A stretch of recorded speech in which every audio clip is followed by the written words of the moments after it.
आज के वक्त में चिराग पासवान से उलझने का मतलब है अपने पैर पे खुद ही कुल्हाड़ी मारना। और आनंद मोहन सिंह ये काम कर चुके हैं। चिराग पासवान के ऊपर टीका टिप्पणी करके एकदम से वो सबके सामने आ गए हैं और अब चिराग पासवान से उलझना उनके ऊपर भारी पड़ सकता है। इसके दो कारण हैं।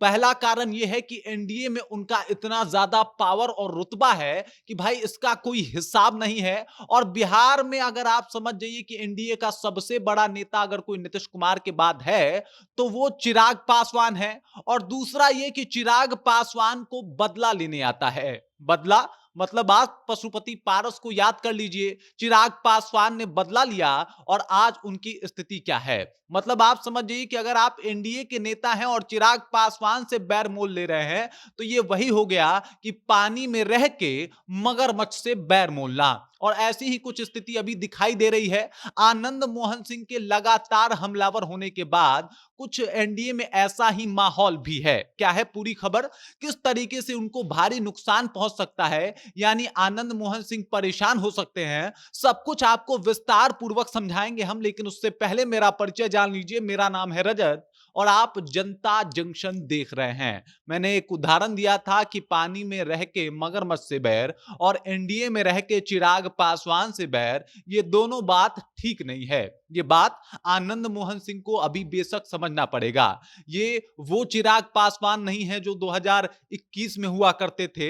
ये 2024 के चिराग पासवान हैं जिनके सर पे डायरेक्ट मोदी जी का हाथ है। बिहार में अगर मोदी जी आएंगे तो किस तरीके से आएंगे, इसकी पूरी प्लानिंग जो है वो चिराग पासवान के हाथ में है। और चिराग पासवान अभी मोदी जी के सबसे भरोसेमंद एक सिपाही के तौर पे इनको मान लीजिए, बिहार में ही नहीं बल्कि पूरे हिंदुस्तान में है। मोदी जी का भरोसा जीत चुके हैं, मोदी जी के विश्वास पात्र बन चुके हैं और मोदी जी एकदम ये कहते हैं, मंच से ऐलान करते हैं कि ये मेरे बेटे जैसे हैं।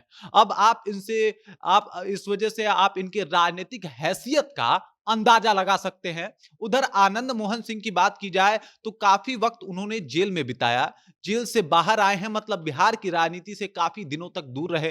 वो जब राजनीति करते थे तब का मंजर और माहौल बहुत ही अलग था। बेशक हो सकता था कि उस वक्त चिराग पासवान यानी 1995-96 के वक्त चिराग पासवान और उनके पिता की भी कोई हैसियत उतनी ना रही हो आनंद मोहन सिंह के सामने। लेकिन अगर अभी के चिराग पासवान से आप उलझने का प्रयत्न कर रहे हैं तो आप सबसे पहले पशुपति पारस का एक तरीके से देख लीजिए हाल कि क्या हुआ है। पशुपति पारस ने भी यही काम कर दिया था। 2021 में चिराग पासवान से उलझ गए थे, उनके पार्टी को तोड़ दिया था, उनके साथ विश्वासघात किया था, उनके सांसद उनसे छीन लिए गए थे, उनके पास उनका ऑफिस नहीं था। और आज देख लीजिए पशुपति पारस भी सेम स्थिति में है। उनके पास अब ना पार्टी बची है, ना कोई सांसद बचा है, ना कोई राजनीतिक बड़ी पार्टी उनको पूछ रही है और ना ही अब बिहार के राजनीति में वो उतने प्रासंगिक देख रहे हैं। इस शख्स का नाम है चिराग पासवान। चिराग पासवान का पावर आप समझ जाइए कि बहुत ज्यादा है। मतलब आनंद मोहन सिंह एक क्षेत्र के मान लीजिए कि एमपी हैं, उनके बेटे विधायक हैं। लेकिन अगर चिराग पासवान की बात की जाए तो चिराग पासवान 5-5 सांसद लेके अपने साथ खड़े हैं। इसके अलावा उनका स्ट्राइक रेट 100% है। मतलब एनडीए में सबसे बेहतरीन स्ट्राइक रेट किसी का है तो वो चिराग पासवान है। झारखंड में अभी चुनाव हुआ, वहां पे उनको एक सीट मिली, वो एक सीट भी ये जीत गए। मतलब वहां पे भी इनका स्ट्राइक रेट 100% है। उधर उत्तर प्रदेश में जब लोकसभा में अच्छा प्रदर्शन नहीं कर पाई बीजेपी तो वहां के दलितों को सेट करने के लिए मोदी जी ने और अमित शाह ने चिराग पासवान को वहां पे भेजा कि भाई साहब विधानसभा का चुनाव आने वाला है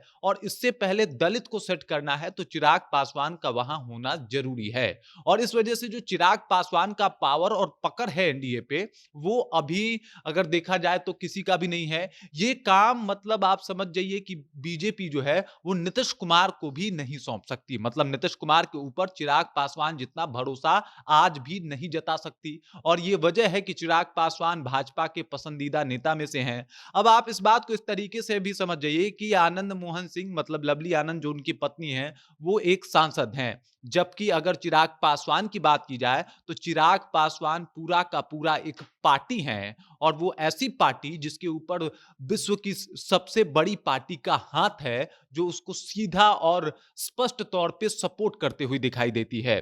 इस वजह से आप समझ जाइए कि जिसका एनडीए में इतना बोलबाला हो, एनडीए के कार्य को दुरुस्त करने के लिए चिराग पासवान को बुलाया जाता हो, बिहार में एनडीए को चमकाने के लिए चिराग पासवान की चेहरे की ज़रूरत है, क्योंकि ये युवा हैं, क्योंकि इनके ऊपर ही बीजेपी युवा वाला एक कार्ड खेल सकती है या एनडीए जो है युवा वाली बातें कर सकता है। उस वक़्त में आनंद मोहन सिंह, जबकि वो एक खुद एनडीए के हिस्से हैं, जेडीयू से आते हैं, इस तरीके का बयान देते हैं तो थोड़ा मुश्किल में आ सकते हैं। अभी नीतीश कुमार के साथ भी बड़े अच्छे रिश्ते हैं चिराग पासवान के। ये माना जाता है कि आनंद मोहन सिंह के साथ भी अच्छे रिश्ते हैं। लेकिन आप देख लीजिएगा, ऑफिस का शुभारंभ कर रहे थे वापस से चिराग पासवान, तो मुख्यमंत्री नीतीश कुमार वहां उनके आवास, उनके ऑफिस तक पहुंचे थे। जबकि ये आनंद मोहन सिंह का बयान आ गया था कि भाई साहब चिराग पासवान एनडीए में हैं कि नहीं है, और इधर मुख्यमंत्री नीतीश कुमार ऑफिस का एक तरीके से जीर्णोद्धार कर रहे हैं या पुनः उद्घाटन कर रहे हैं, तो मुख्यमंत्री नीतीश कुमार पहुंच जा रहे हैं।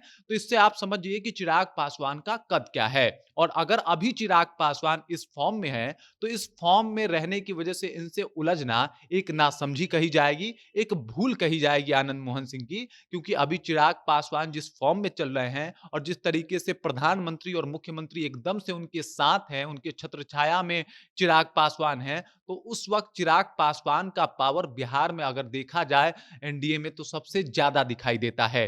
अगर नीतीश कुमार के बाद, क्योंकि नीतीश कुमार के बाद तो कोई मुख्यमंत्री का चेहरा होगा, तो एनडीए का वो स्पष्ट चेहरा जो है वो चिराग पासवान दिखाई देते हैं। और चिराग पासवान का यही पावर जो है एकदम से ये ऐलान करता है कि मुझसे उलझना भारी पड़ेगा। बाकी चिराग पासवान को लेके, चिराग पासवान और आनंद मोहन सिंह में जो ये अभी चल रहा है, इस बात को लेके आप क्या सोचते हैं? आपके ज़हन में क्या कुछ चल रहा है? कृपया कमेंट कीजिए और अपना विचार हम तक पहुँचा दीजिए। बाकी आप देख रहे हैं जनता जंक्शन और मेरा नाम रजत है।